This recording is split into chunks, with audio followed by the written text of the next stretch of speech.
Capital Views is sponsored by Northrim Bank, Alaska Oil and Gas Association, ConocoPhillips, and Linden.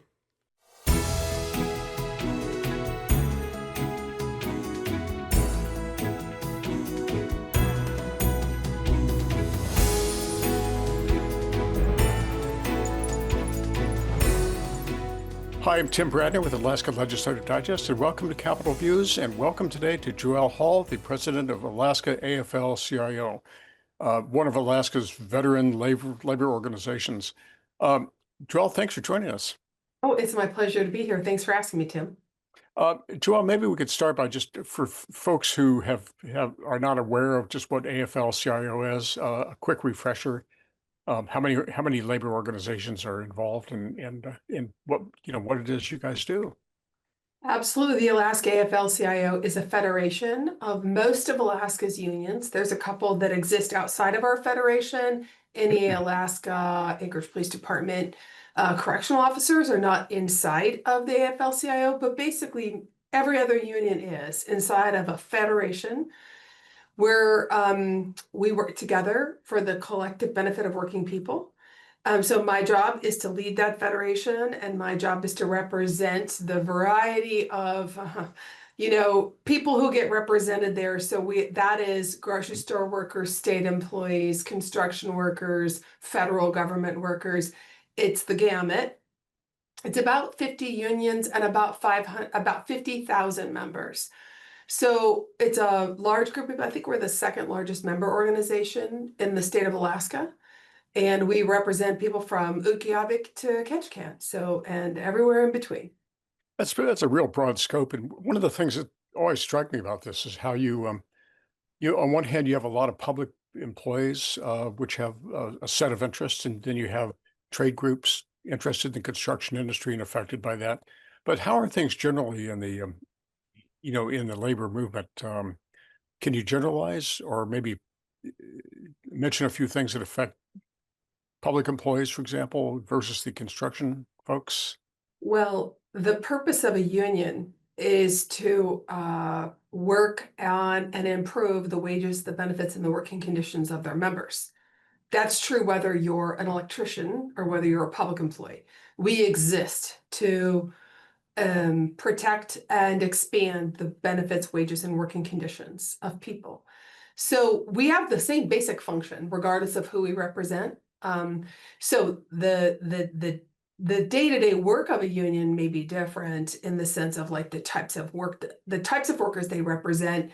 If you're representing a nurse who works a midnight shift versus a state of Alaska employee who works a daytime shift, but largely the needs of those workers are the same. Can we negotiate them a fair contract for the economic condition of their industry?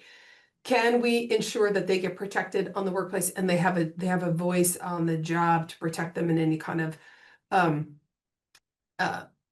incident or issue with management?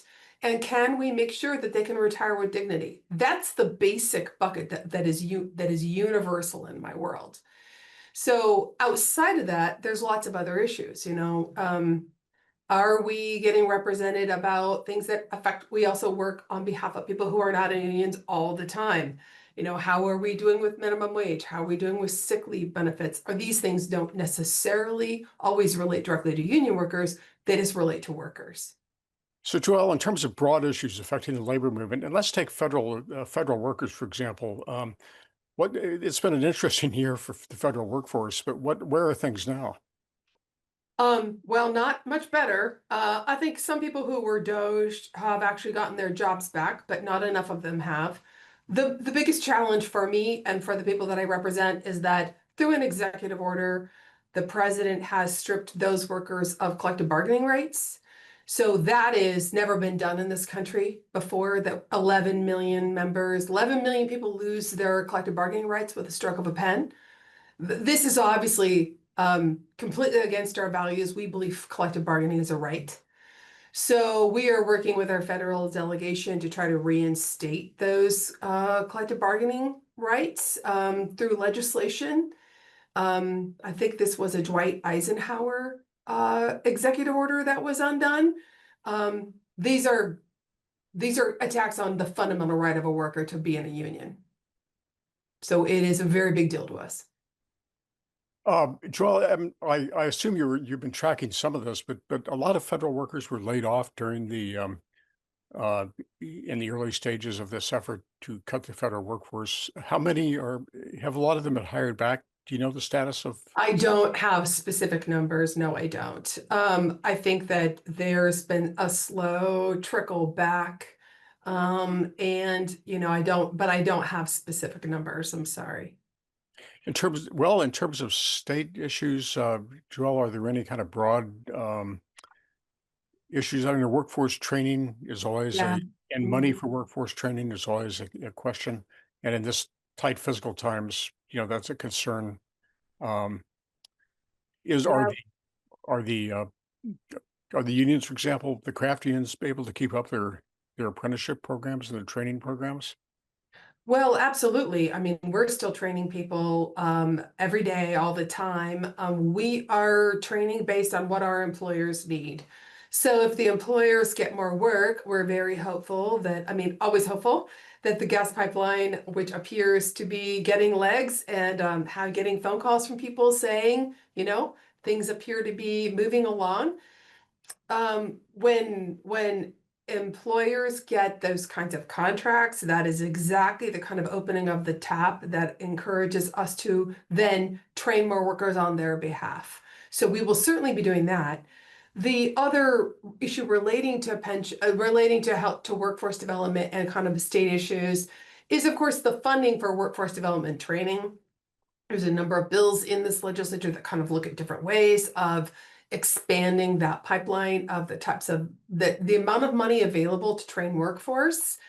We're following all of those. We're interested in all of those because we compete in a competitive environment along with every other trainer in the state to try to get the limited state funds to help us supplement the way we fund apprenticeships, which is through union dues and employer support.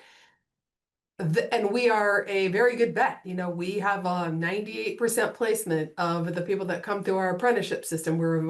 We don't train anybody unless there's a job for them. So we are very excited about the opportunities that are coming up, and we will be expanding as the deals come down and as the deals are struck. That's when we go to work and we find Alaskans who are ready to do these jobs and we train them.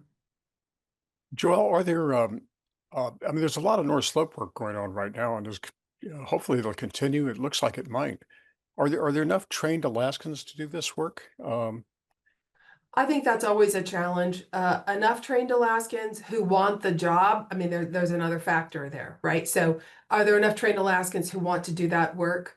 Our job is if they are a signatory contractor to a union and that signatory contractor puts out a call, we want to send Alaskans to that job. So if you come through a union hiring hall, then your chance of getting an Alaskan on that job is far greater than if you are not going through a union hiring hall. We will be ramping up we will put as many Alaskans to work as want to be there. But will we be able to, should this gas pipeline manifest itself in the next few months, and we are in fact turning dirt in the next couple months, was one of the things I've heard. It will be a big opportunity for every Alaskan who wants to do this. And there will also be a lot of work for a lot of people in the lower 48 who also would like to have this experience. There'll be a lot of work to do. Well, that's encouraging. And Joelle, thanks for joining us. Oh, it's my pleasure. And Thanks we'll for asking. and we'll continue the conversation. Thank you very much.